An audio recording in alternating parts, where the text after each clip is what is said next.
your independent music source, 91.7 WSGE. Welcome to our Independent Artist Spotlight.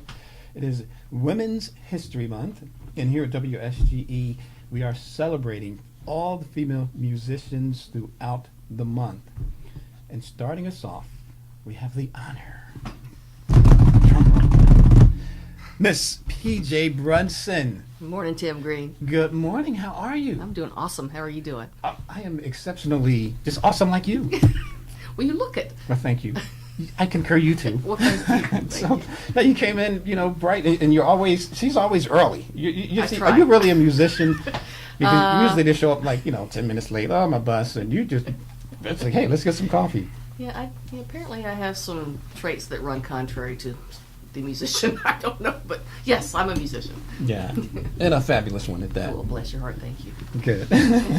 Now, we're celebrating this female artist, and you, as an exceptional female artist, your next appearance is going to be in Rock Hill, South Carolina at Lido Pizza. Yep. That's March 19th, 8 p.m. And then Zoe's Saturday, June 11th, multi-artist night. Is that a lot of female artists? We haven't picked yet. It's to be determined. I'd like to get a couple of female artists in there, but I have some friends in the area, too, that would be great on the bill as well. So have a night of original music, So good. Looking forward to going back to Zoe's. I haven't been there in a while. Okay. So, who were some of the females that influenced you coming up? Say, when you were younger, who inspired you to do what you do? Well, it was a great time to grow up as a female aspiring guitarist and songwriter, because there was... my daddy was really into country music, and there was Dolly Parton, who was coming up, who I still adore. She's one of my favorites. And Joan Baez was on the Coffee singing with Bob Dylan, Carole King. Yeah. Carole King, that Tapestry album, it was life-changing. I was in high school at the time when that came out. And Janis Ian. Yeah. Janis Ian was learned out. the truth. Right. Emmylou Harris. Okay, wow. Joni Mitchell. It's like that was the stuff that, I grew up with, and it was just amazing as a female singer. And then Carly Simon came along, So all of those females what was do you remember the first song you heard about one of those females where you said, that's it? I got it. It sparked your brain to just make these great songs. Dolly Parton's Jolene was a big one for me. Okay. That was I loved that song. That one just pulled you in. And Emmylou Harris had done Wayfaring Stranger, so there was the whole gospel thing going on with that. And then Dolly and Emmylou and Linda Ronstadt got together, and there was the trio. There was all that harmony, that was just an amazing time in music. Yeah, so does that help influence your songwriting when you see what, say, some female songwriters go through and you want to, write about it? I think so. I think there's a different perspective that women write from than men.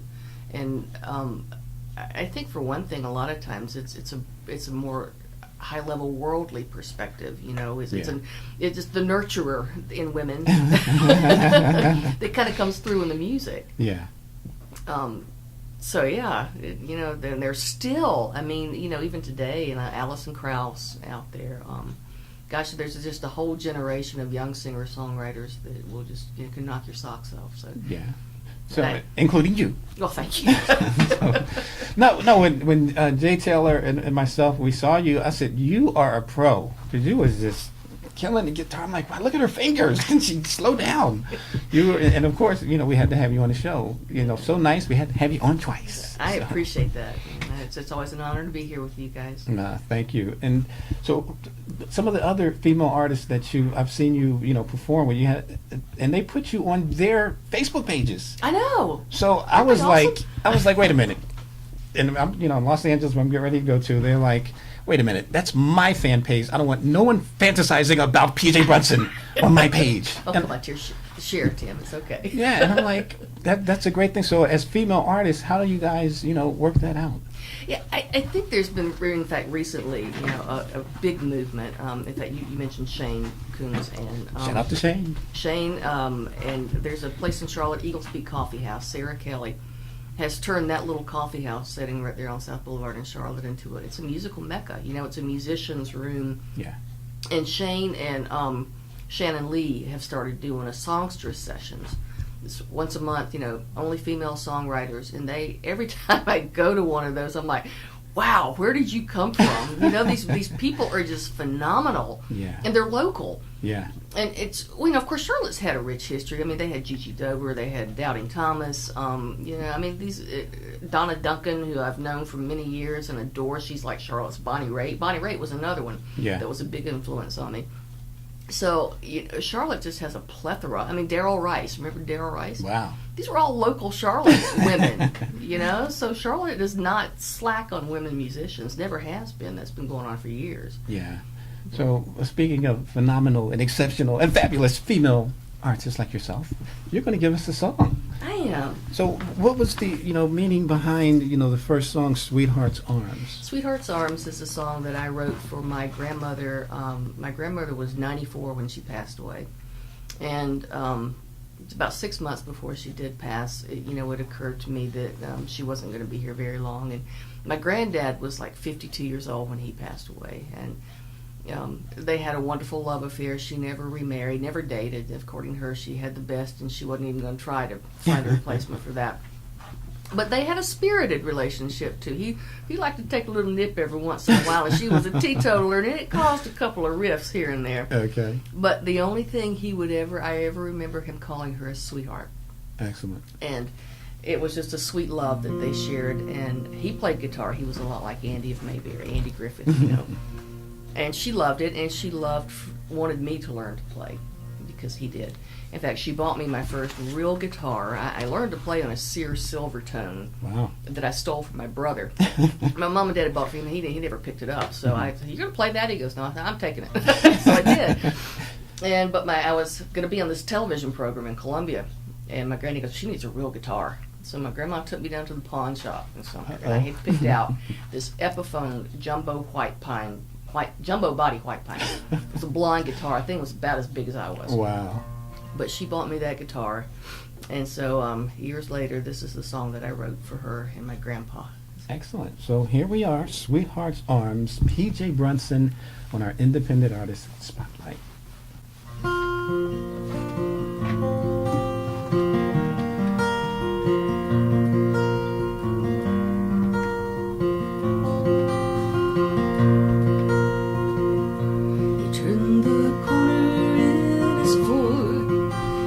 Standing by the road, the prettiest blue-eyed blondie ever seen. He was a brown-eyed, handsome man. He reached for her, she took his hand, and that's the way they started. So I'm told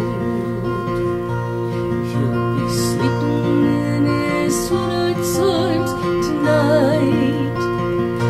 They'll be dancing by the light of God's pure light. For 20 years he's been alone, but tonight he's going home, and he'll be sleeping in his sweetheart's arms tonight.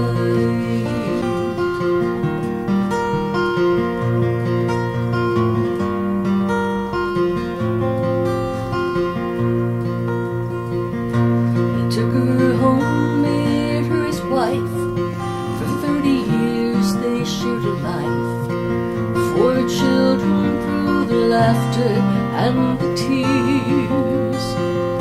She cooked his supper every night while he sang by candlelight. His sweetheart was the only name he used, and he'll be sleeping in his sweetheart's arms tonight. Yes, they'll be dancing by the light of God's pure light. For 30 years he's been alone, but tonight he's going home, and he'll be sleeping in his sweetheart's arms tonight.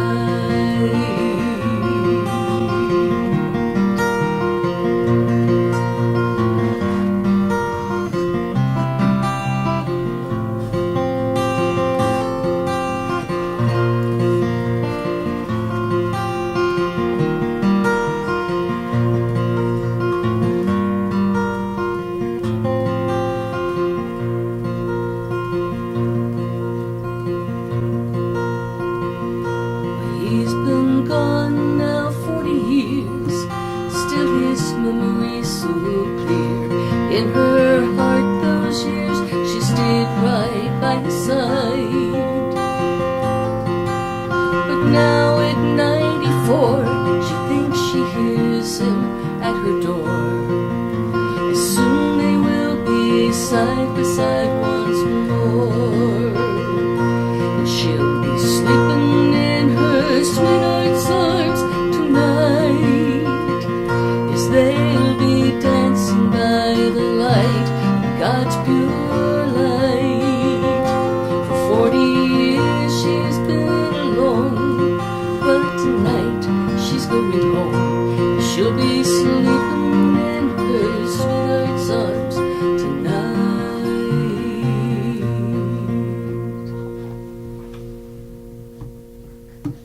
P.J. Brunson, what are you doing?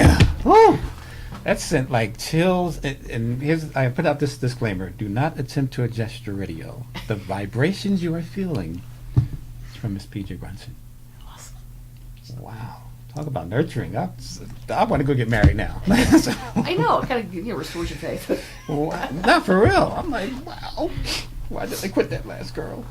So, but your songs, Morning Song, Crystal Glass of Romance, they're all like positive. I mean, if female, because if a guy wrote it, he'd be like my plastic cup that I drink from or something. my beer cup. Yeah, see, So you must have had a very happy upbringing, had some very phenomenal females in your life. Tell us about, some of the phenomenal females in your family that, got you to be who you are. Yeah, well, let's start with my mom, who is still with us at 81, and Yes. she's phenomenal. She's an artist. She was a musician. I remember her playing the ukulele and singing 5'2" eyes blue, oh, but what those eyes can do. And later on, actually, when I went to college, she decided to pick up the piano. She was playing my piano after I left home. And she started writing her own songs. She's a Christian singer-songwriter. She writes children's Christian music. She's got one of my favorites is Butterflies and Toady Frogs. We've all been born again. But yeah, my mother and dad split up when I was like 2 months old. So, Wow. and this was back in the 50s, Tim, when Okay. women, you didn't get divorced. But Yeah. I mean, it was. So My did that dad's have the one that didn't want to be married. Did that have an effect on you and your Yeah. music? Well, she was very independent in a time when women weren't expected or even they were kind of looked down on for being independent. Wow. But she was, and she had me, and I was 2 months old, and she came back home and went to work, and because she had come back home, I grew up across the street from my grandparents, so watching my granddaddy play guitar and growing up with my grandma, who was a very strong woman as well, and her sister, my grandma's sister, my Aunt Pearl, was 103 when she passed away. Wow. She was a nurse. All right. She was a nurse, and when she was in her early days as a nurse, she worked with the Army. She would go out to meet the airplanes with the wounded soldiers, and so she had many a tale to tell. So there's just been my aunt, my dad's sister, was always the matriarch of the family, and just I had a lot of really strong women influences. Okay, so who was your first professional female musician who said, something, I'm going to be your mentor, I'm going to take you under my wing and show you the stars and the lights? Huh. I don't know that they're actually. Well, I picked up a female mentor years later, like just not too long ago, actually. Well, in my later years, within the last 5 or 10 years. Yeah, it's interesting that you asked me that because I really. Well, now here's one thing though. Okay.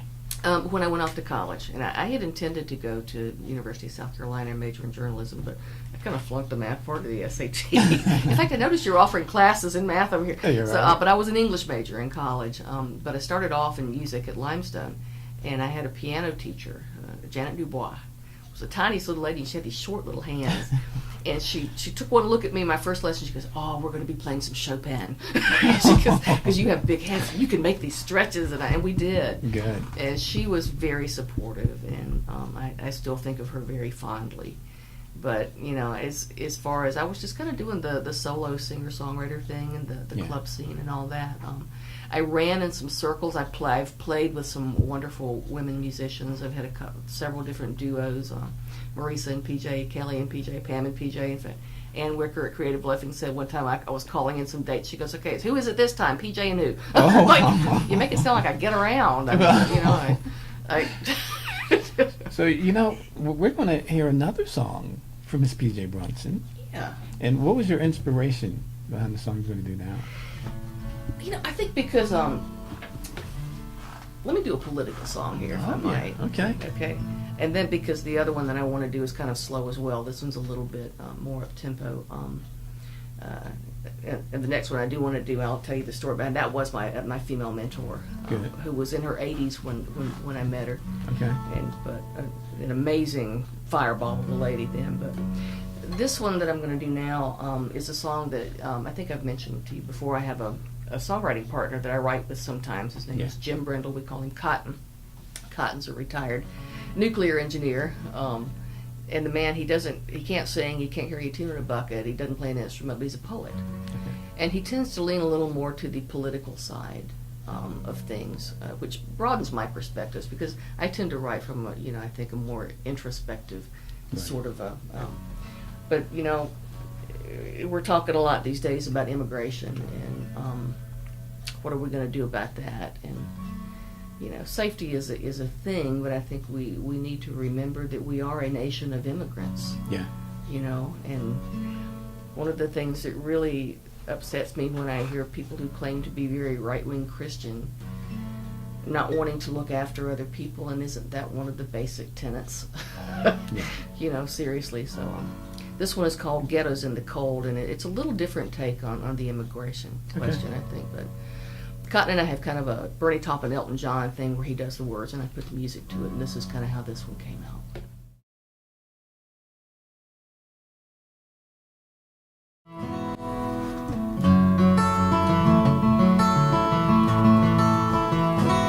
Giving you time, you're poor, you're hungry, you're abandoned, you're abused, you're weary, huddled masses, you're forgotten and confused. Send those with terminal illness, send the children, send the old, and I will give them ghettos in the cold. In the cold where they're never free from harm, in the cold where they never will be warm. They will come in seeking sunshine, where the streets are paved with gold, but all they find are ghettos in the cold.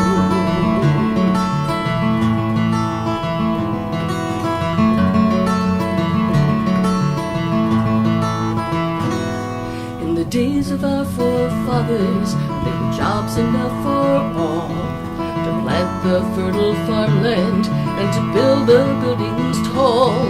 But now they're overcrowded, and on welfare they are told, free to live in ghettos in the cold.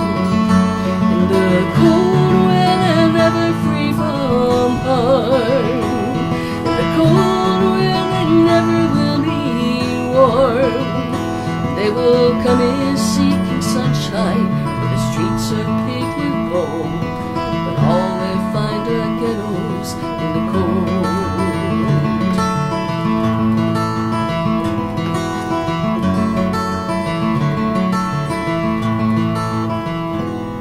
As I stand here in the harbor with my beacon held up high, to guide them across the oceans and to guide them across the skies.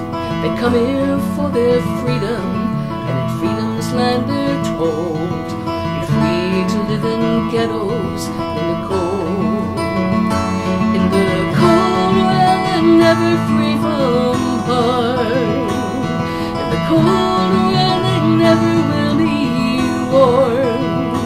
They will come in seeking sunshine, where the streets are paved with gold, but all they'll find are ghettos in the cold.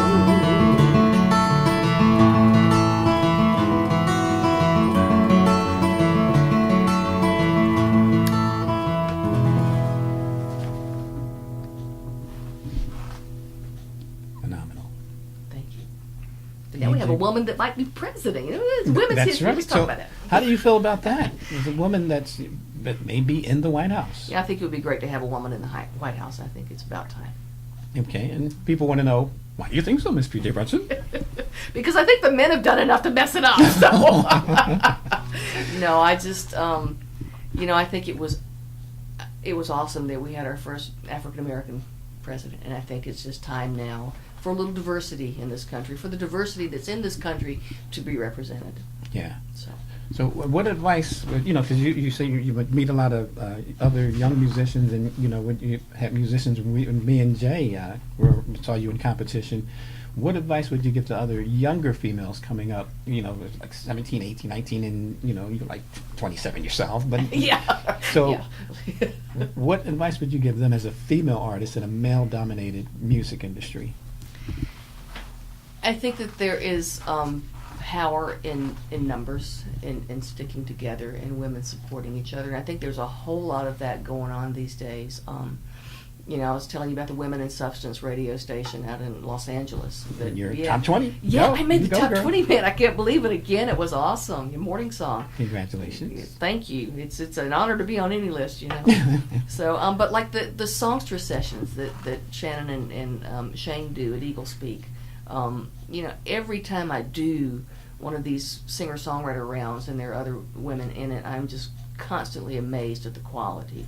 So I would say to young artists, do your thing, find your voice, keep plugging at it. I've been doing this for a long time, and I get tired sometimes, but I'm not ready to give it up, Excellent.